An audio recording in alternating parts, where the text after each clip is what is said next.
The rain hadn't stopped in 3 days when the Calloway file landed on my desk. Missing persons, family of 4, vanished without a trace. The house was still standing at the edge of town. Lights off, furniture untouched. Just gone. I've seen strange cases before, but this one felt wrong the moment I stepped inside. The air was stale, not abandoned stale, waiting stale. The living room clock had stopped at 9:17 p.m. I made a note of it. Small details matter. Upstairs, the beds were unmade. The parents' room looked normal. The kids' room still had toys scattered on the floor. That's when I noticed the photographs. Dozens of framed family pictures lined the hallway wall.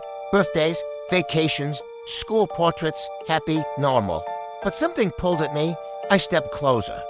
In one of the older photos, a beach trip, I saw it, behind the family. Far in the distance near the shoreline, a tall, blurred figure. Probably nothing, I told myself. I moved to the next frame. Another family photo, this time in their backyard. And there I was again, closer, standing near the fence, watching. My chest tightened. I checked the third frame. A Christmas photo. The figure was inside the house now, standing at the end of the hallway. No one in the picture seemed to notice. I felt a cold wave run down my spine. This wasn't a random stranger caught by accident. This was progression. Something had been getting closer. I pulled every photo off the wall and laid them on the floor in order of date, with each year. The figure appeared again, closer, clearer, until the final photograph, taken just 1 week before they disappeared. The family stood in the living room, smiling, and behind them, the figure stood directly in the doorway, no blur this time. Tall, pale, hollow-eyed, almost a human, almost. My heart pounded as I looked toward the same. Doorway in real life, empty. I told myself it was coincidence, editing glitch, light distortion, but something bothered me. The stop clock, 9:17 p.m. I checked the timestamp on the final photograph, 9:17 p.m. The exact same minute. A chill spread through me. I suddenly felt watched, not the imagination.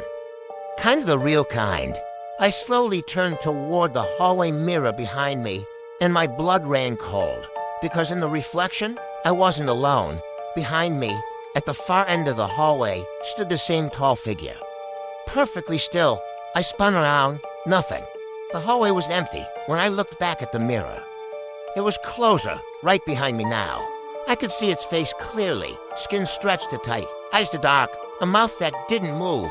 But I heard it whisper anyway, 9:17. The hallway clock suddenly clicked, tick, tick, tick. It started moving again, 9:16 p.m. I checked my watch. It was 9:16. The air felt heavy. The temperature dropped. The house wasn't abandoned. It was repeating. I wasn't investigating the disappearance. I was stepping into it. The mirror cracked suddenly down the center, and in that split second before the glass shattered, I saw one final image, a new photograph, hanging on the hallway wall. The Calloway family smiling, and next to them, me, standing stiff, eyes wide, trapped in the frame. The clock hit 9:17, the lights went out, the rain outside stopped, and somewhere, in a quiet house at the edge of town, a new detective walked through the front door.